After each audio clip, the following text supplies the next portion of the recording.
noches, le damos la bienvenida a nuestro estudio bíblico de esta noche. Esta noche estamos desarrollando un tema que es el significado de la Pascua.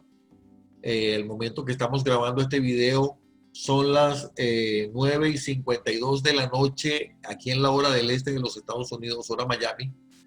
De tal manera que hoy miércoles 8 de abril a esta hora ya es el día 15 del mes de Nisan en el calendario judío. El día 15 en realidad es mañana, pero a los efectos del calendario judío, cada día comienza la caída del sol del día anterior. Quiere decir que cuando cayó el sol, esta tarde, comenzó el día 15 del mes de Nisan, que es el primer mes del año judío. ¿Y qué tiene de particular el día 15 del mes de Nisan? Pues lo que tiene de particular es que hoy comienza la celebración de la fiesta judía del Pasaj, o del Pesaj, o de la Pascua. También es el nombre que se le da en castellano. O también en inglés se le llama el Passover. A lo mejor algunos de ustedes lo habrán escuchado, el Passover. ¿Qué significa el Passover o el Pesaj o la Pascua? Este día esto es una celebración de 7 días o de 8 días, porque termina el jueves de la próxima semana, y se celebra la salida del pueblo de Israel de la esclavitud de Egipto, bajo el liderazgo de Moisés. Entonces, ¿qué es lo que sucede? Que tal vez hayan ustedes escuchado hablar de las 9 plagas de Egipto. Después que habían caído las 9 plagas, solamente faltaba por caer la última, que era la muerte de los primogénitos. Dios le ordenó a Moisés que con 4 días de anterioridad, es decir, desde el día 10 del mes de Nisan, que separaran un cordero. Eso tenía que ser un cordero de un año, un cordero perfecto, que no tuviera ningún tipo de defecto. Y ese cordero iba a ser sacrificado el día de hoy durante el día, es decir, el día 14, tendría que ser sacrificado y tendría que comenzar a consumirse, mejor dicho, tendría que consumirse una noche como esta noche, la noche del 15, porque les repito, cuando cayó el sol esta tarde comenzó ya el día 15 del mes de Nisan. Así que desde que cayó el sol, los judíos están celebrando la Pascua. Si ustedes viven cerca de alguna sinagoga, seguramente van a ver mañana, Karina, por allá por la carretera de Pavas, ahí frente al PAC San José, al lado de la oficina de acueductos, tú vas a ver que va a estar pasando los judíos porque van mañana a la sinagoga porque se está celebrando, y seguramente esta noche también lo hicieron, deben estar ahora reunidos allí de hecho, porque se está celebrando la Pascua judía. Entonces, la Pascua judía significa lo que está simbolizando es la salida de Israel del pueblo de Egipto. Vamos a compartir rápidamente pantalla para buscar la base bíblica de esto.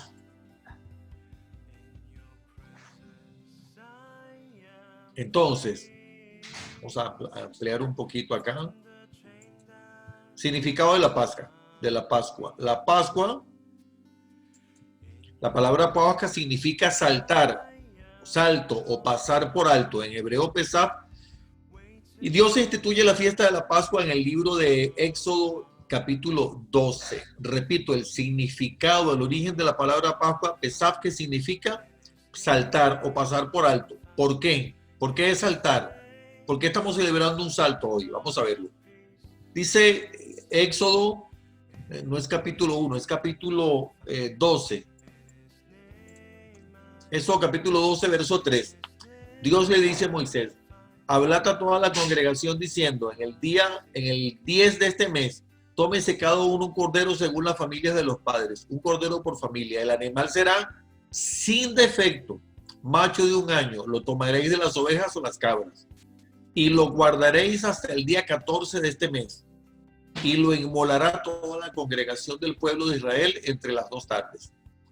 Y aquella noche comerán la carne asada al fuego y panes sin levadura, con hierbas amargas lo comerán. Y lo comeréis así, ceñidos vuestros lomos, vuestro calzado en vuestros pies y vuestro bordón en vuestra mano, y lo comeréis apresuradamente. Es la Pascua de Jehová. Esta frase, o esta oración, mejor dicho, ceñido vuestro lomo, vuestro calzado en vuestros pies y vuestro bordón en vuestra mano, significa listos para salir, listos para arrancar. Como dicen allá en Costa Rica, Sandra, Karina, va jalando. Se está celebrando la Pascua, el salto, el pasar por alto. Pues yo pasaré aquella noche por la tierra de Egipto y heriré a todo primogénito de la tierra de Egipto, así de los hombres como de las bestias, y ejecutaré mis juicios en todos los dioses de Egipto, yo Jehová. Entonces, ¿por qué es saltar o pasar por alto? Porque la sangre que se está derramando de esos corderos, de ese cordero perfecto, simboliza la protección de lo que va a ocurrir esa noche allí y significa la salvación del pueblo de Israel. Dice, la sangre os será por señal en las casas donde vosotros estéis, y veré la sangre y pasaré de vosotros, y no habrá en vosotros plaga de mortandad cuando hiera la tierra de Egipto. Y ese día como hoy, os será memoria y lo celebraréis como la fiesta solemne para Jehová durante vuestras generaciones, por estatuto perpetuo. Para siempre han de celebrar la Pascua, la salida de la esclavitud en Egipto. Entonces, ¿por qué se le llama la palabra Pascua? Salto, pasar por alto. Porque donde Dios, por varias cosas, pero en primer lugar, porque donde Dios ve la sangre en los dinteles de las puertas, donde el ángel de la muerte, mejor dicho, pasa y ve la sangre en los dinteles de las casas, la sangre del cordero. A ver si recuerdan, ¿cómo era el cordero? Un cordero sin defecto, macho de 1 año. Es decir, no podía tener ningún tipo de defecto ese cordero. Se enmarcan los dinteles de las casas con la sangre de ese cordero y allí no va a haber mortandad. Luego, les voy a mostrar un versículo, un pasaje, perdón, de Éxodo capítulo 24. La sangre es un símbolo de pacto.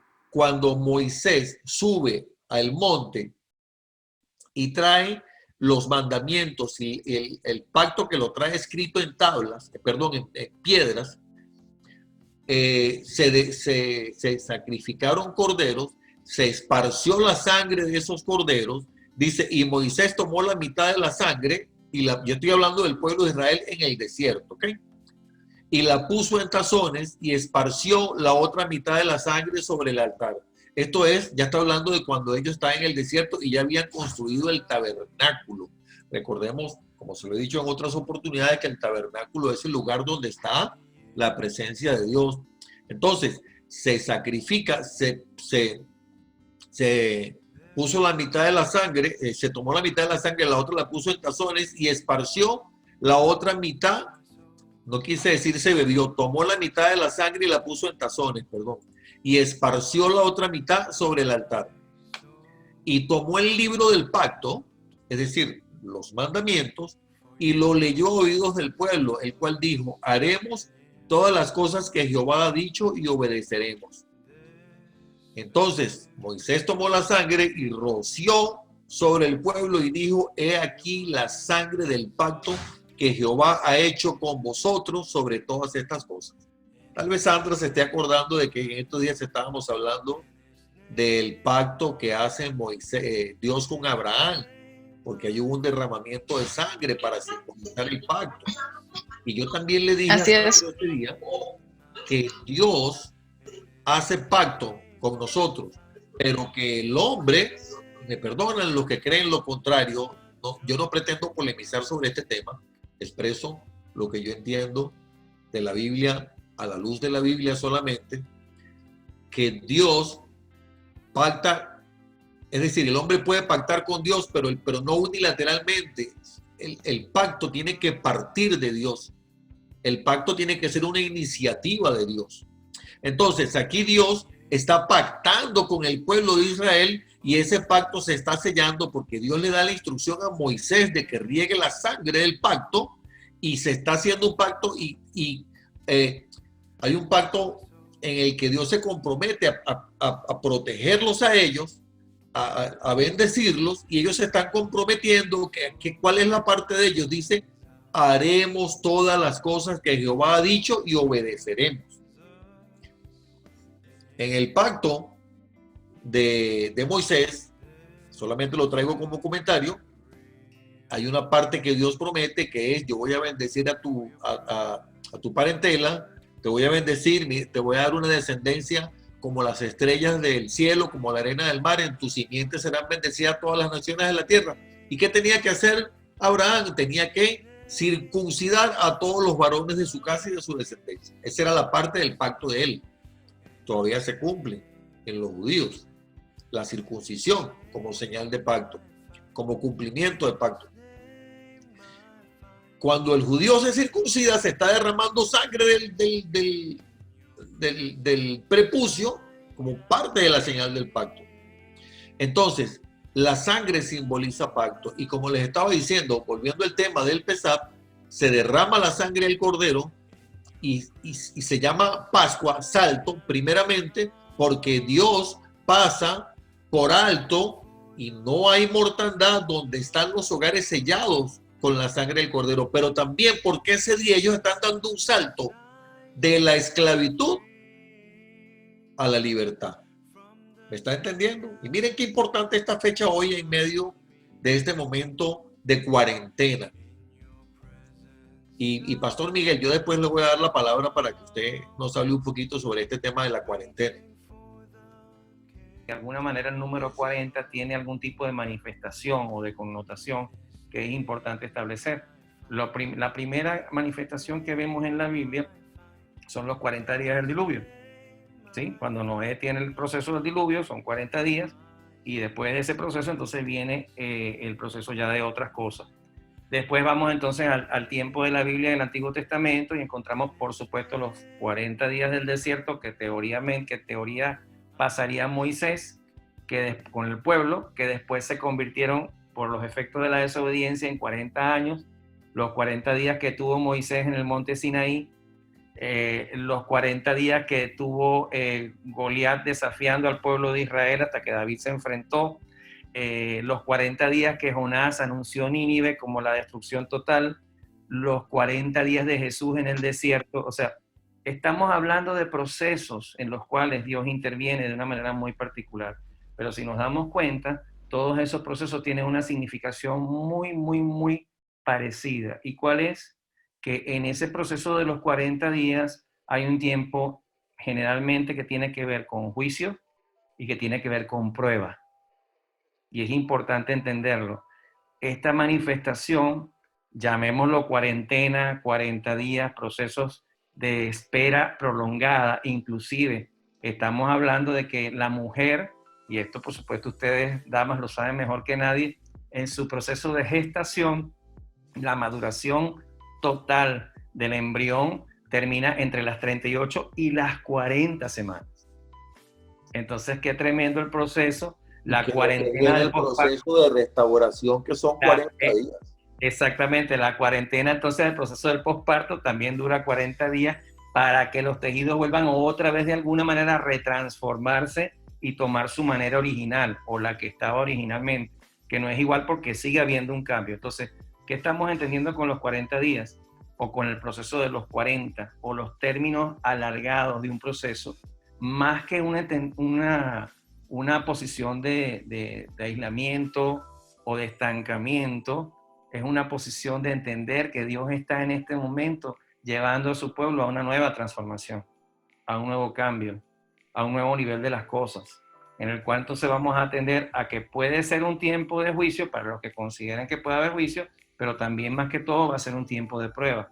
Yo el domingo compartía con una iglesia que me invitó a predicar en Estados Unidos y les decía justamente que el tiempo de la prueba no es un tiempo fácil en muchos aspectos, económicamente hablando, en este caso mundialmente sabemos que financieramente el desplome de los mercados, la bolsa, la economía de los Estados Unidos, el desempleo que ha crecido enormemente, todo lo que de alguna manera está generando una serie de cambios, y como decía Carlos, de lo que está recibiendo la gente de todas, mucha gente se está volcando a Dios.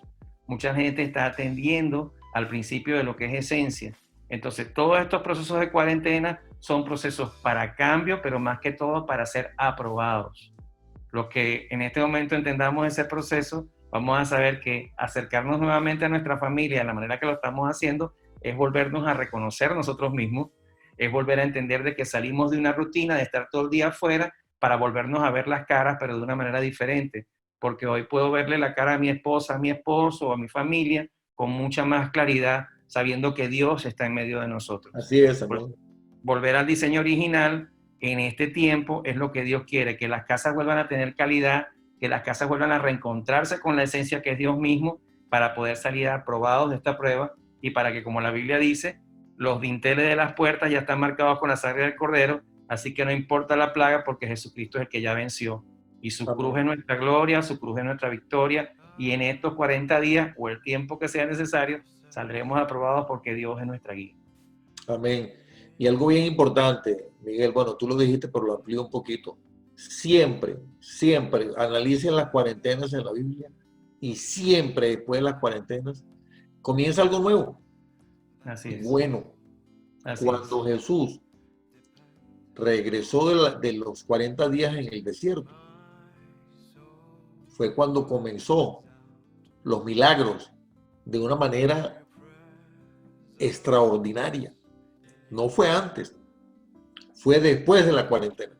Así es. Fue después del retiro de 40 días. ¿Qué pasó después del retiro de 40 días de Moisés? El pacto de la sangre, el pacto mosaico. Exacto. ¿Qué pasó después de los 40 días de Noé? El nuevo comienzo. Es un nuevo comienzo. Y siempre va a ser para bien. Y de restauración. Y tenemos que confiar en eso. Le decía, la sangre es un símbolo de pacto. Jesús celebró la Pascua con los apóstoles e instituye el nuevo pacto. ¿Qué estaba haciendo Jesús esa noche cuando estaba celebrando la Pascua con los apóstoles? Una noche como esta. Estaba conmemorando la salida del pueblo de Israel de la esclavitud de Egipto, porque Dios había determinado eso como un estatuto perpetuo para siempre. Entonces, dice Mateo 26, verso 17, el primer día de la fiesta de los panes sin levaduras vinieron los discípulos a Jesús diciéndole, ¿dónde quieres que preparemos para que comas la Pascua? Y ahora voy a brincar al 26, porque él le dijo, vayan a donde cierto señor, que era la casa de Juan Marcos, y allí van a preparar el lugar. Era el aposento alto donde ellos celebraron la Pascua. En el versículo 26 dice, y mientras comían, Jesús tomó el pan y bendijo y lo partió y dio a sus discípulos y dijo, tomad, comed, esto es mi cuerpo. Y tomando la copa y habiendo dado gracias, les dio diciendo, bebed de ella todos. ¿Por qué le está diciendo bebed de ella todos? Porque esa era la última cena y Jesús de allí iba a ser capturado para ser sacrificado como ese cordero perfecto de un año. Sabemos que Jesús no tiene un año, pero es un cordero perfecto porque Él es el único en la humanidad, porque Él era 100% Jesús, pero también 100% hombre, y el único hombre que nunca tuvo pecado. Por eso es un cordero perfecto. Y toma la copa y dice, bebed de ella todos. ¿Por qué le está diciendo bebed de ella todos? Porque es como estarlos rociando con su sangre. Porque la sangre, el jugo de uva, el vino, está simbolizando a la sangre de Jesús. Y se está sellando un pacto esa noche. Porque el vino simboliza la sangre de Cristo, que es la señal del nuevo pacto. ¿Y por qué hablamos de un nuevo pacto? Dice el versículo 28, porque esto es mi sangre del nuevo pacto, que por muchos es derramada para remisión de los pecados. Y os digo que desde ahora no beberé más de este fruto de la vid hasta aquel día en que lo beba nuevo, hasta aquel día en que lo beba de nuevo con vosotros en el reino de mi Padre. ¿Qué está diciendo Jesús? Que que ese vino está simbolizando la sangre de él que se va a derramar en la cruz, y con esa sangre derramada se está sellando un pacto. Jesús dijo: yo no he venido a derogar la ley, sino a cumplirla. Porque en primer lugar, en el libro, en el Antiguo Testamento dice que sin derramamiento de sangre no hay redención, no hay perdón, no hay remisión de pecados. Pero por la sangre de Jesús, que es un sacrificio que se hace una sola vez y para siempre, se establece un pacto a través del cual los que por fe se suman a ese pacto reciben el regalo de la salvación y de la vida eterna. A usted que está ahora aquí presente, o a los que me están viendo a través del YouTube, hay un solo intermediario entre Dios y los hombres y se llama Jesús. Y un día como hoy celebramos que Él fue llevado a la cruz a derramar su sangre por nosotros, a morir por nosotros, para que todo aquel que por fe lo acepte como Señor y Salvador, lo reciba como Señor y Salvador, pasa a formar parte de ese nuevo pacto de la sangre de Jesús y recibe el perdón de pecados y la salvación y la vida eterna.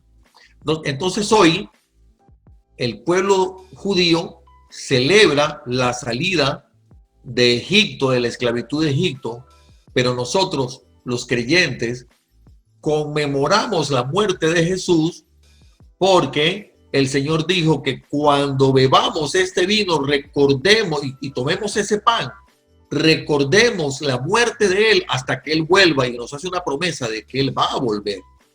Él va a volver por nosotros, por su iglesia. Entonces, Él está derramando esa sangre para que todo aquel que por fe lo reciba se sume a ese pacto. ¿Entre quién es ese pacto? Primeramente es un pacto entre Dios Padre y Dios Hijo. Y es un pacto entre Dios y todo aquel que reciba a Jesús como Señor y Salvador personal. Entonces, el pacto del Sinaí, el pacto que se hizo con Moisés, por medio de Moisés, que hace el pueblo de Israel con Moisés como intermediario, como sacerdote, es ¿cómo lo llamaríamos? Un simbolismo, un adelanto de lo que realmente es el pacto eterno, porque Jesús dice: esta es mi sangre de la alianza. Alianza significa pacto, nueva y eterna. Ahora, yo les había dicho que el pesá significa salto, pasar por alto, y está simbolizando que el ángel de la muerte no entra a los lugares donde está sellado los dinteles con la sangre del cordero, pero también simboliza, también significa la salida de la esclavitud a la libertad. Y nosotros con la sangre de Cristo pasamos de la esclavitud del pecado a la libertad del perdón y a la vida eterna. ¿Se está conmigo? Dice el apóstol Pablo en 1 Corintios capítulo 11, para ratificar y para confirmar lo que dijo Jesús, dijo: porque yo recibí del Señor lo que también os he enseñado, que el Señor Jesús, la noche que fue entregado, tomó pan, y habiendo dado gracias lo partió y dijo: tomad, comed, esto es mi cuerpo que por vosotros es partido, haced esto en memoria de mí. Asimismo tomó también la copa después de haber cenado, diciendo: esta copa es el nuevo pacto en mi sangre, haced esto todas las veces que la bebiereis en memoria de mí. Un día como hoy recordamos la muerte del Señor Jesús. Así pues que todas las veces que comieres este pan y bebieres esta copa, la muerte del Señor anunciáis hasta que Él venga. Entonces, ¿qué significa para nosotros tomar la cena del Señor? Yo quiero decirle algo a todos.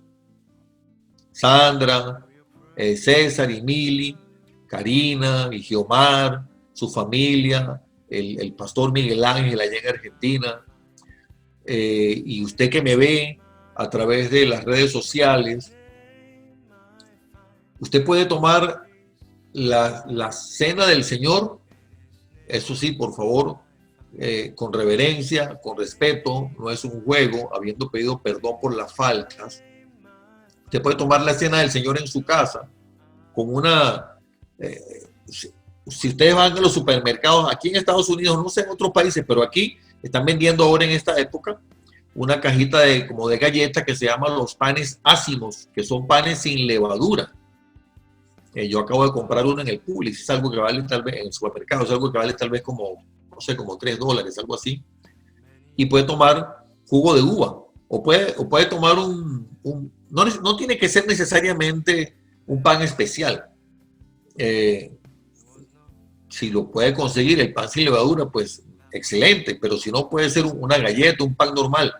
Y puede tomar con reverencia, puede tomar con reverencia la cena del Señor en su casa, compartiendo el pan y el jugo de uva. Es un poquito de pan y un poquito de jugo de uva, diciendo una frase como, cuando va a comer el pan: Señor, gracias por tu cuerpo que fue entregado y cortado por mí en la cruz del Calvario, porque cada herida que tú llevaste en la cruz era la herida que yo debía llevar por causa de mi pecado. Amén. Y lo come. Y luego puede decir: Señor, yo te doy las gracias, con este vino estoy recordando la sangre que fue derramada por mí en la cruz del Calvario para perdón de pecados, y con esa sangre se selló el nuevo pacto, la nueva alianza eterna, y te doy las gracias porque tú me salvaste de venir. Yo estaba en las tinieblas, tú me trajiste de las tinieblas a tu luz admirable y me permitiste formar parte de este pacto. Me regalaste la salvación, la vida eterna, el perdón de pecados. Gracias por esa sangre. Y toma el vino, o toma el jugo de uva. Cuidado, no tome vino que se vaya a emborrachar. Puede tomar un jugo de uva. Y usted está recordando y conmemorando la muerte del Señor. Y no es un acto con el cual nos entristecemos, sino que nos alegramos, porque la muerte del Señor significa el pase de la muerte a la vida, de la esclavitud del pecado a la libertad de la vida eterna. Pero también la muerte del Señor es el salto, porque Él venció la muerte en la cruz del Calvario. Dice la palabra del Señor que Él llevó cautiva a la cautividad. Así que Él venció a Satanás y venció a la muerte que era por causa del pecado, la venció en la cruz del Calvario. Y eso es lo que nosotros recordamos y simbolizamos cuando tomamos cuando comemos el pan y cuando tomamos el jugo de uva para celebrar la cena del Señor con reverencia, con respeto. Esto es una celebración que se hace en privado, en familia, o puede ser en familia de creyentes también, como se hace en la iglesia, pero no es no sé cómo explicarlo en palabras que no se oiga feo. No es para invitar a una persona que no sea creyente, sino va a guardar la misma reverencia que nosotros estamos guardando. Porque cuando Dios le da las instrucciones al pueblo de Israel de que ellos celebren esa Pascua todos los años, le dice: tú la vas a celebrar con tu familia. Y si alguna persona se quiere unir a esta celebración, esta persona tiene que circuncidarse. Esta persona tiene que circuncidarse. Eso significa, ¿qué significa circuncidarse? Que pasa a ser de la fe y de la religión de los hebreos. Entonces, para nosotros circuncidarnos, ¿usted sabe cómo nos circuncidamos nosotros? Cuando aceptamos a Jesús como Señor y Salvador personal. Sí, pues que a los que me están viendo a través del YouTube, yo quiero hacerle un llamado para cerrar. En primer lugar, si usted no ha aceptado a Jesús como Señor y Salvador, yo solamente quiero pedirle que repita conmigo en este momento: Padre, te doy las gracias por la muerte de Jesús en la cruz del Calvario. Gracias por su sangre derramada por mí. Yo me sumo hoy a ese pacto. Te pido perdón por mis pecados y te pido que me regales el perdón de pecados, la salvación y la vida eterna. Amén. Y mi segundo llamado para usted es, siéntase en libertad. Si usted ahora se ha circuncidado espiritualmente, siéntase en la libertad de celebrar usted con su familia en privado, guardando reverencia, la cena del Señor, porque en la cena del Señor conmemoramos la muerte del Señor, que venció la muerte en la cruz del Calvario para darnos salvación y vida eterna, pero también porque hay poder en la sangre de Jesús, hay poder para sanidad, hay poder para salvación. En otra oportunidad les hablaré con más detalles sobre por qué hay sanidad en la cena del Señor. Que Dios les bendiga. Mi nombre es Carlos Aparcedo, el canal Escudriñando la Palabra. Si usted no se ha suscrito a nuestro canal, yo le invito a que se suscriba y que le dé a la campanita para que reciba notificaciones. Comparta, comente, que Dios le bendiga.